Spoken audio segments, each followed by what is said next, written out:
الحمد لله نحمده ونستعينه ونستغفره ونعوذ بالله من شرور أنفسنا ومن سيئات أعمالنا. من يهده الله فلا مضل له ومن يضلل فلا هادي له، وأشهد أن لا إله إلا الله وحده لا شريك له، وأشهد أن محمدًا عبده ورسوله. يا أيها الذين آمنوا اتقوا الله حق تقاته ولا تموتن إلا وأنتم مسلمون. يا أيها الناس اتقوا ربكم الذي خلقكم من نفس واحدة وخلق منها زوجها وبث منهما رجالا كثيرا ونساء، واتقوا الله الذي تساءلون به والأرحام إن الله كان عليكم رقيبا. يا أيها الذين آمنوا اتقوا الله وقولوا قولا سديدا يصلح لكم أعمالكم ويغفر لكم ذنوبكم، ومن يطع الله ورسوله فقد فاز فوزا عظيما. أما بعد، فإن خير الحديث كتاب الله، وخير الهدي هدي محمد صلى الله عليه وآله وأصحابه وسلم، وشر الأمور محدثاتها، فإن كل محدثة بدعة، وكل بدعة ضلالة، وكل ضلالة في النار. من يطع الله ورسوله فقد رشد واهتدى، ومن يعص الله ورسوله فقد ضل وغوى. اللهم صل على محمد وعلى آل محمد كما صليت على إبراهيم وعلى آل إبراهيم إنك حميد مجيد. اللهم بارك على محمد وعلى آل محمد كما باركت على إبراهيم وعلى آل إبراهيم إنك حميد مجيد. حمد و ثنا اور درود و سلام کے بعد آج ہم آپ کے سامنے غزوہ طائف کا ذکر کریں گے، جو کہ غزوہ حنین کا پھیلاؤ ہے۔ آپ کے سامنے یہ ذکر ہوا کہ غزوہ حنین میں مشرکین کو شکست ہوئی، وہ 3 علاقوں کی طرف بھاگے۔ سب سے زیادہ بھاگنے والوں میں ان کا رخ طائف کی طرف تھا۔ ان کا کمانڈر مالک بن عوف بھی، اس نے بھی طائف کی راہ لی۔ طائف میں جا کر قلعہ بند ہو گئے۔ اس لشکر کا پیچھا رسول اللہ صلی اللہ علیہ وسلم نے خود کیا۔ آپ صلی اللہ علیہ وسلم نے مال غنیمت کو جمع کیا اور جعرانہ میں جمع فرما کر ایک صحابی کو نگرانی میں رکھ کر خود آگے طائف کی طرف آپ نے رخ کیا۔ راستے میں آپ کا گزر نخلہ یمانیہ، پھر قرن المنازل اور لیا سے ہو کر آپ طائف پہنچے۔ لیا میں مالک بن عوف کا قلعہ تھا، آپ نے اسے گرا دیا۔ اللہ کے رسول صلی اللہ علیہ وسلم طائف پہنچے تو وہ قلعہ کے اندر بند تھے مشرکین۔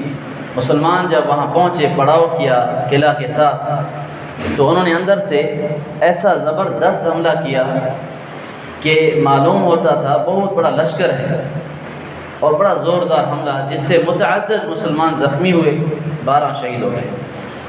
اللہ کے نبی کو یہ کیمپ اٹھا کر پھر مسجد طائف کی طرف لے جانا پڑا، جہاں آج کل مسجد طائف ہے، طائف شہر۔ میرے بھائیوں، یہ محاصرہ کافی دیر تک جاری رہا۔ صحیح مسلم کی روایت، حضرت انس رضی اللہ تعالیٰ عنہ کہتے ہیں یہ محاصرہ 40 دن تک جاری رہا، کوئی نتیجہ نہیں۔ بعض اہل سیر نے اس کی مدت 20 دن بتائی ہے، بعض نے 15 اور 16 دن وغیرہ۔ اس دوران تیر اندازی کے واقعات پیش آتے رہے۔ جب بالکل نتیجہ نہیں نکل رہا تھا، اللہ کے رسول صلی اللہ علیہ وسلم نے منجنیق نصب کرنے کا ارادہ فرمایا اہل طائف۔ آپ نے منجنیق نصب کیا جس سے قلعے کی دیواروں میں شگاف پڑ گیا۔ مسلمانوں کی ایک جماعت اندر گھس گئی، لیکن انہوں نے جلتے لوہے کے ٹکڑے پھینک کر مسلمانوں کو باہر بھگا دیا۔ پھر انہوں نے حملہ کیا اور بہت سے مسلمان زخمی ہوئے، بہت سے شہید بھی ہو گئے۔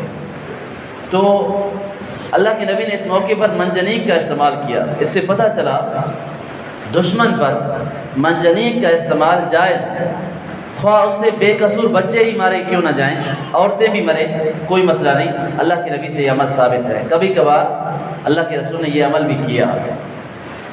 جب نتیجہ نہیں نکل رہا تھا، رسول اللہ صلی اللہ علیہ وسلم نے جنگی حکمت عملی کے تحت آپ نے حکم دیا انگوروں کے درخت کاٹ کر جلا دیے جائیں۔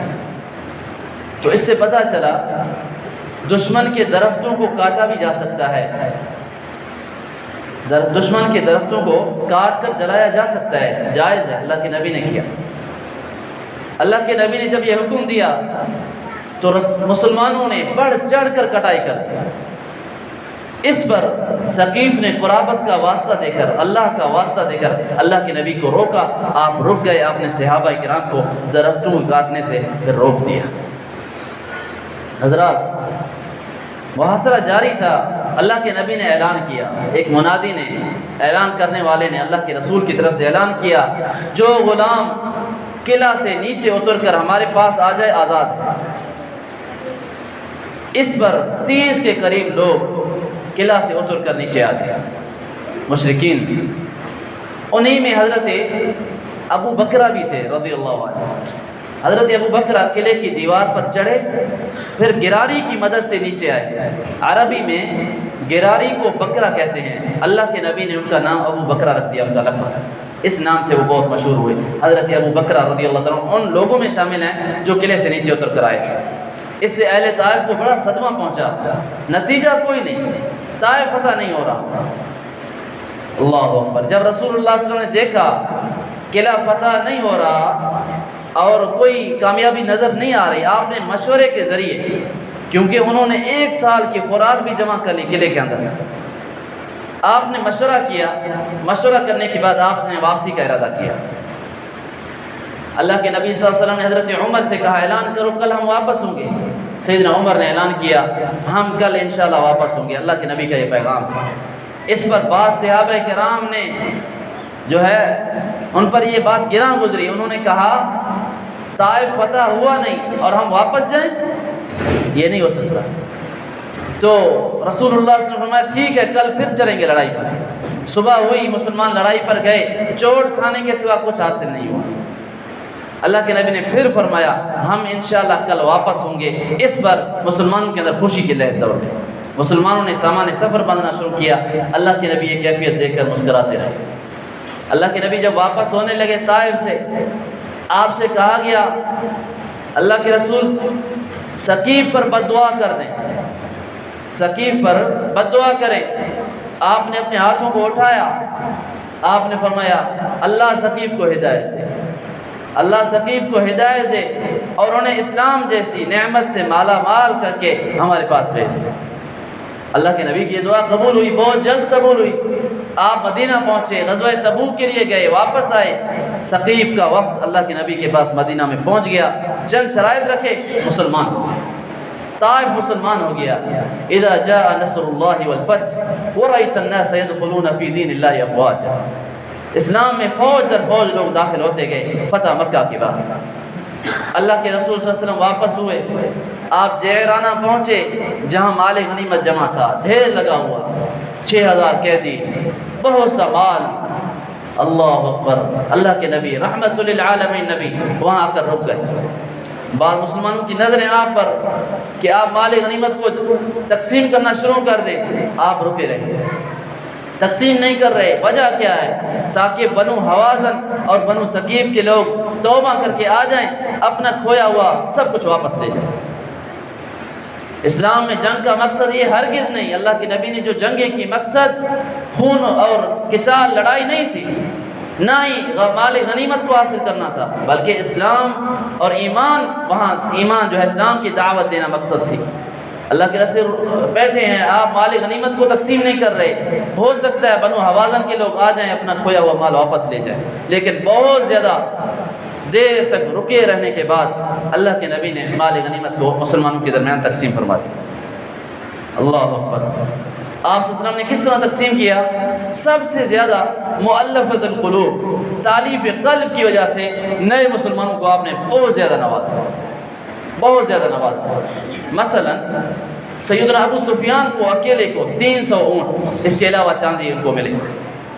حکیم بن حزام کو 300 اونٹ، 200 سے 300 اونٹ ملے۔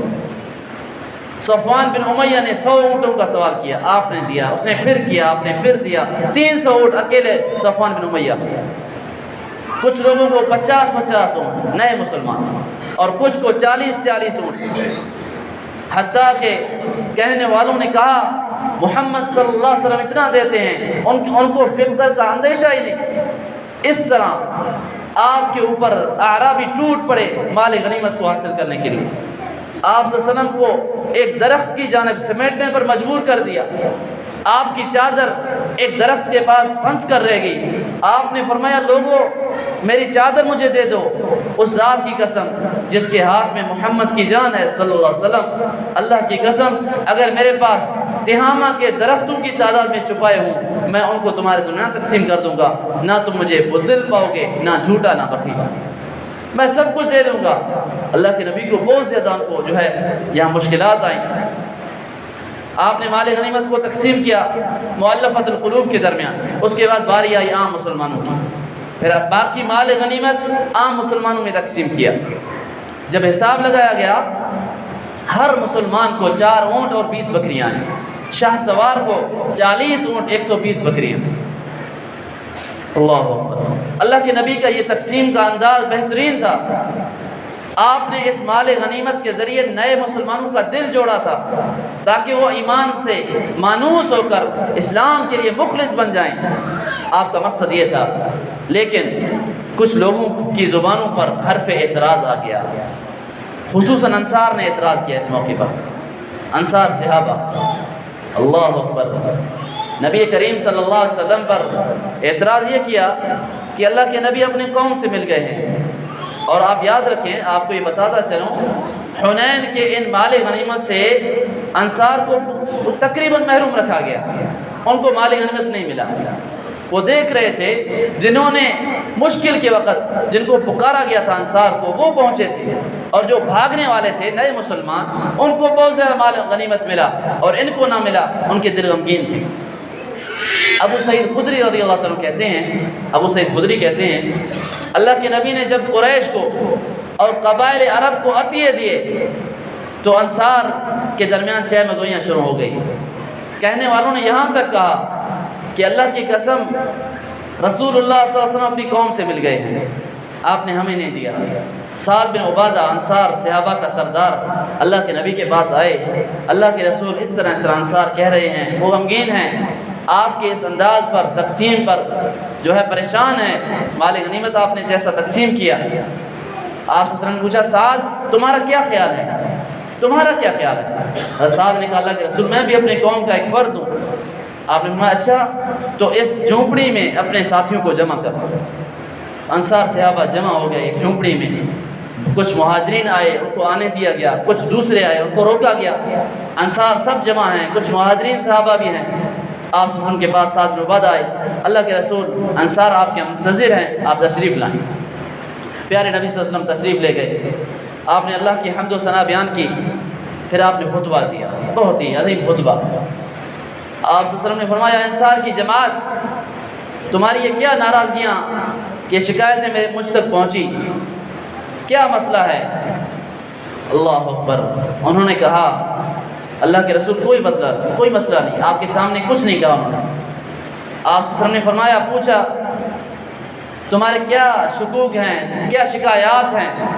کیا ایسا نہیں ہے میں تمہارے پاس اس حال میں آیا تم گمراہ تھے اللہ نے تمہیں ہدایت دی، تم محتاج تھے اللہ نے تمہیں غنی بنا دیا، تم ایک دوسرے کے دشمن تھے اللہ نے میری وجہ سے تمہارے دلوں کو جوڑا تھا۔ انصار نے کہا یقیناً اللہ اور اس کے رسول کا ہم پر بڑا فضل ہے، اس میں کوئی شک نہیں۔ آپ نے فرمایا انصار مجھے جواب دو۔ انصار نے کہا کیا جواب دیں اللہ کے رسول، ہم کہہ رہے ہیں اللہ اور اس کے رسول کا ہم پر بڑا فضل ہے، بڑا کرم ہے۔ آپ نے فرمایا تم بھی کہہ سکتے ہو، اور تمہاری بات یہ سچ ہوگی کہ آپ بھی اس وقت ہمارے پاس تشریف لائے جب آپ کو آپ کی قوم نے نکال دیا تھا اپنے گھر سے، اور ہم نے آپ کو مدینہ میں پناہ دی تھی، آپ کو دھتکار دیا گیا تھا، ہم نے آپ کو پناہ دی، آپ محتاج تھے، ہم نے آپ کی غمگساری کی، تم بھی یہ بات کہہ سکتے ہو۔ انصار خاموش ہیں۔ پھر اللہ کے نبی صلی اللہ علیہ وسلم فرمایا انصار کی جماعت تم اس عارضی دولت کے لیے ناراض ہو گئے ہو جس کے ذریعے میں نے لوگوں کا دل جوڑا تھا تاکہ وہ اسلام پر مضبوط ہو جائیں، پکے مسلمان بن جائیں، اور تم کو تمہارے اسلام کے حوالے کر دیا تھا۔ اے انصار کیا تم اس بات پر خوش نہیں لوگ اونٹ اور بکریاں لے جائیں، تم رسول اللہ کو لے کر اپنے گھروں میں پلٹو؟ اے انصار اگر ہجرت نہ ہوتی میں بھی انصار کا ایک فرد ہوتا، اور اگر ساری دنیا ایک راستے پر چلے انصار دوسرے راستے پر چلیں میں انصار کے ساتھ چلوں گا۔ پھر آپ نے دعا کی اللہ انصار پر رحم فرما، انصار کے بیٹوں پر رحم فرما، انصار کے پوتوں پر رحم فرما۔ اللہ کے نبی کا یہ خطاب سن کر لوگ اس قدر روئے ان کی داڑیاں تر ہو گئی، آنسوؤں سے داڑیاں تر ہو گئی۔ پھر اللہ کے نبی چلے گئے اور صحابہ کرام بھی چلے گئے۔ حضرات آپ صلی اللہ علیہ وسلم جب مال غنیمت تقسیم کیا اس کے بعد حوازن کا وفد مسلمان ہو کر آ گیا۔ 14 لوگ تھے اللہ کے نبی کے پاس آئے، ان میں آپ کا رضائی چچا ابو برکان بھی تھا۔ انہوں نے مطالبہ کیا اللہ کے رسول ہمارا مال ہمارے قیدی واپس کر دیں۔